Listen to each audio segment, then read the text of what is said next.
لا إله إلا الله لا إله إلا الله لا إله رات پیسے گننا، سویرے اٹھ کے پھر گننا شروع کر دینا، پیسوں میں رشتوں کو تولنا، پیسے کے ساتھ ہی اپنے آپ کو ہر وقت لگائے رکھنا، الجھ کے رہ گئے ہیں لوگ، الجھ کے، اور پھر کوئی بندہ جیت نہیں رہا۔ ہمارے دادا بھی یہی کہتے تھے کہ کچھ پیسے کمانے ہیں تاکہ بچے پال لوں، یہ کہتے کہتے چلے گئے۔ ہمارے ابا بھی یہی کہتے تھے، پھر اس کے بعد ہم نے بھی یہی بولنی شروع کر دی ہے، تو جیتا تو کوئی بھی نہیں، جیتا تو کوئی بھی نہیں۔ مال کو ضرور حاصل کریں۔ حضرت بہاءالحق نقشبند بخاری رحمۃ اللہ علیہ فرماتے ہیں، میں نے مینا کے میدان میں ایک نوجوان دیکھا جو لاکھوں کا کاروبار کر رہا تھا، لاکھوں کا، دیناروں کا کاروبار کرتا تھا، سونے چاندی ہیرے جواہرات کا کام کرتا تھا، لیکن فرماتے میں نے اس کے دل پہ نظر ڈالی، لاکھوں کا کام کرتا تھا پر اس کا دل ایک منٹ کے لیے بھی اپنے رب کی یاد سے غافل نہیں تھا۔ ہر وقت اس کا دل اپنے مالک کی یاد میں مصروف تھا، ہر وقت۔ ارشاد فرماتے ہیں کہ میرا شروع میں اس کے بارے میں گمان یہ تھا کہ دیکھو یہ شخص کیا کر رہا ہے، پیسہ کما رہا ہے، دولت کے چکر میں پڑا ہوا ہے۔ فرماتے ہیں کہ پھر میں نے ایک اور منظر دیکھا، ایک اور رنگ میں نے دیکھا کہ وہ کما رہا تھا، اور پھر اختتام حج پہ میں نے دیکھا کہ جو کمایا تھا سارا اللہ کے بندوں پہ خرچ کر رہا تھا۔ آپ اور میں، ہم نے دیکھنا صرف یہ ہے کہ کہیں ایسا تو نہیں ہے کہ دولت میں الجھ گئے۔ بہت سارے لوگوں نے یہ کہا تھا، ہم سنتے تھے جب کوئی آدمی جانے لگتا تھا نا پردیس پیسہ کمانے کے لیے، تو وہ کہا کرتا تھا کہ میں ملک سے باہر جا رہا ہوں، 2 4 5 سال لگا کے آؤں گا، واپس آ کے پھر یہاں میں نے کوئی کام کرنا ہے، تھوڑے سے پیسے کماؤں تاکہ یہاں نہ پھر میرا سلسلہ کوئی بن جائے۔ وہ 3 سال لگانے گئے تھے پر 30 گزر گئے ہیں، لوٹ کے واپس کوئی نہیں آئے۔ وہ 4 سال کا کہہ کے گئے تھے پر سال 40 ہو گئے، لوٹے نہیں۔ کیوں نہیں لوٹے؟ اس لیے کہ پہلے مفاد چھوٹا تھا، خیال یہ تھا کہ تھوڑے سے پیسے آ جائیں گے، بچوں کا خرچہ چلنے لگ جائے، فیسیں پوری ہونے لگ جائیں، اور مجھے کسی سے مانگنا نہ پڑے، تو بس پھر میں کامیاب ہوں۔ یہ طے کیا تھا۔ اس کے فوراً بعد پھر جب باہر گئے تو خیال آیا کہ نہیں، صرف پنکھے کا نہیں، اے سی کا بل بھی دینا پڑے گا۔ پھر تھوڑا اور آگے بڑھے تو خیال آیا کہ چھوٹی گاڑی پہ گزارا نہیں ہوتا، بڑی گاڑی نہ لے لیں۔ پھر خیال آیا کہ بڑی گاڑی لی ہے تو یہ تو اندر کھڑی نہیں ہوتی، سامنے والا پلاٹ مل جائے تو ذرا گراج اچھا بن جائے گا۔ پھر الجھتے الجھتے الجھ گئے دوستو۔ پھر نہ مالک حقیقی کی جانب وہ نظر جو ہماری ہونی چاہیے تھی نہ رہی۔ ذوق سے نماز پڑھتے تھے، پھر ہماری نمازیں مختصر ہو گئیں۔ ہم سویرے اٹھ کے ذوق سے قرآن پاک پڑھتے تھے، پھر وہ وقت بھی ہمارا دفتر کی تیاری میں لگ گیا۔ رات درود شریف پڑھتے تھے، لیکن وہ بھی سارا ہمارا حساب کتاب میں وقت گزر گیا۔ ہم نے یہ سمجھا ہی نہیں کہ دولت کارخانہ نہیں دیتا، دولت سیٹھ صاحب نہیں دیتے، دولت آپ کو آپ کی فیکٹری نہیں دیتی، دینے والے تو رب کریم کی ذات ہے۔ تو جہاں سے آنا تھا وہاں توجہ دینی چاہیے تھی کہ جہاں صرف ایک سبب تھا، ذریعہ تھا۔ حضرت اویس کرنی رضی اللہ تعالیٰ عنہ، ہمارے صوفیاء میں ایک لفظ بولا جاتا ہے فقر بوذر، یعنی کچھ لوگ ایسے ہیں جو سیدنا ابو ذر غفاری رضی اللہ تعالیٰ عنہ کے طریقے پہ چلتے ہیں۔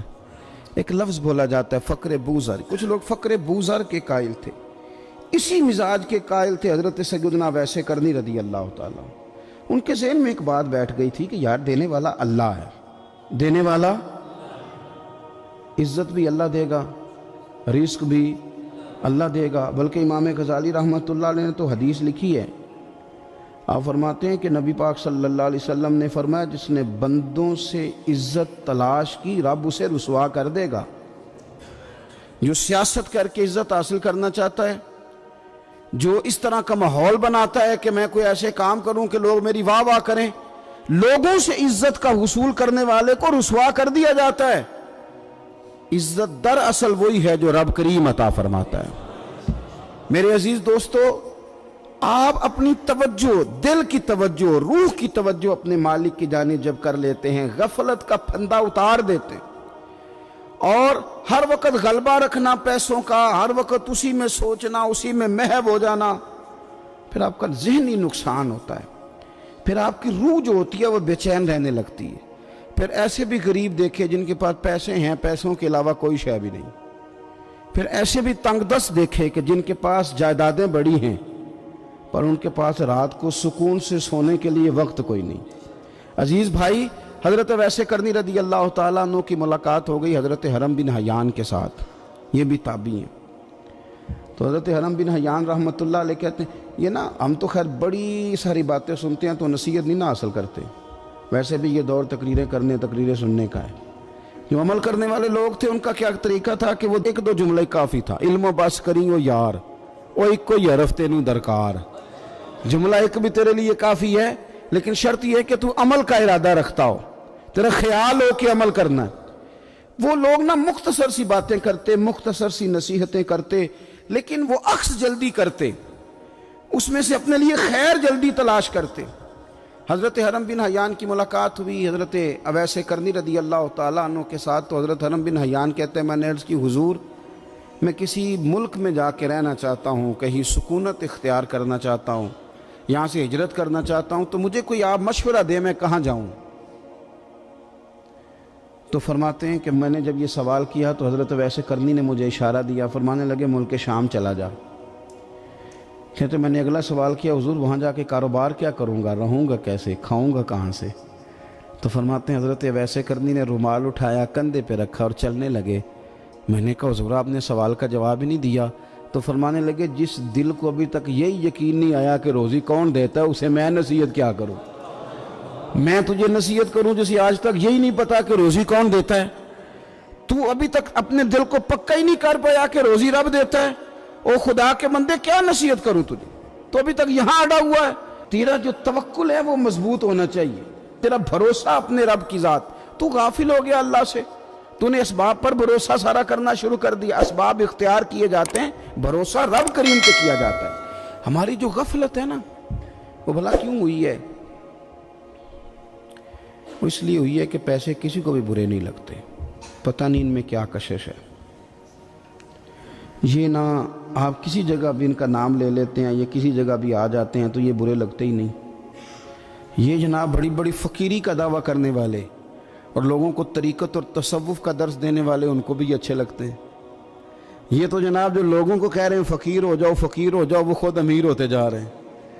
یہ پتہ نہیں ان میں کیا ایسا خاص۔ ہمارے ایک استاد تھے تو مزاج میں بڑی ظرافت تھی، حالانکہ بڑے اللہ والے بندے تھے، تو بات بڑی وہ دل لگی کی کیا کرتے تھے۔ تو ایک دن ہم نے پوچھا استاد جی خوشبو کون سی اچھی لگتی ہے؟ کہنے لگے بیٹا جو پیسوں میں سے آتی ہے وہ مجھے بڑی اچھی لگتی ہے، اس لیے کہ ملتے کم ہیں۔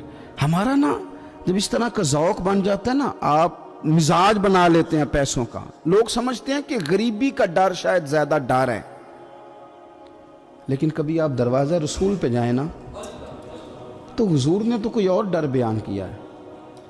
حضرت ابو عبیدہ بن جراح رضی اللہ تعالیٰ عنہ بحرین سے نا مال لے کے آئے بہت سارا، حضور نے بھیجا، جزیہ لینے گئے یا مال غنیمت کا کچھ مال تھا، آپ لے کے مسجد میں آئے تو لوگوں کو پتہ چل گیا کہ آج مال آیا ہے۔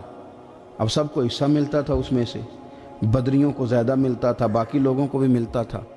تو فجر کی نماز کے بعد لوگ گھروں کو جایا کرتے تھے، لیکن آج پتہ چلا نا مال آیا ہے، تو یہ سیاستہ میں حدیث موجود ہے، سب لوگ مسجد میں بیٹھے رہے۔ حضور علیہ السلام نے فرمایا تمہیں پتہ چل گیا مال آیا ہے؟ عرض کی حضور ہاں۔ فرمایا تمہیں بانٹنے لگے ہیں، دینے لگے ہیں۔ ہم نا غریبی سے ڈرتے ہیں، ہم اپنے بچوں کے لیے دعا کرتے ہیں ان پہ غربت نہ آئے، ہم اپنے بہن بھائیوں کے لیے دعا کرتے ہیں ان پہ غربت نہ آئے، کرنی چاہیے، لیکن ذرا اس حدیث کے مفہوم کو بھی دیکھیے گا۔ نبی پاک صلی اللہ تعالیٰ علیہ وآلہ وسلم نے فرمایا تمہیں دینے لگے ہیں، مال آ گیا ہے، لیکن میرے قریب نے اپنی امت کے لیے جس چیز کا ڈر محسوس کیا وہ کیا ہے، حضور کے دل میں کس چیز کا خدشہ تھا وہ کیا ہے، بیان کیا۔ حضور فرمانے لگے لوگو مجھے تم پر غربت کا ڈر نہیں، یہ ڈر نہیں کہ تم غریب ہو جاؤ گے، بلکہ مجھے تو ڈر ہے کہ تم پر دولت پھیلا دی جائے گی، تم زیادہ مالدار ہو جاؤ گے۔ خوف غریبی کا نہیں، خوف تمہارے مال کا ہے۔ اور حضور فرماتے ہیں کہ پھر تم انہی باتوں میں مبتلا ہو جاؤ گے جن میں پرانی امتیں مبتلا ہوئی تھی، اور جب وہ اللہ کی نافرمانی میں مبتلا ہوئی تھی تو پھر وہ ہلاک کر دی گئی تھی۔ مجھے ڈر ہے، مجھے ڈر ہے۔ لا إله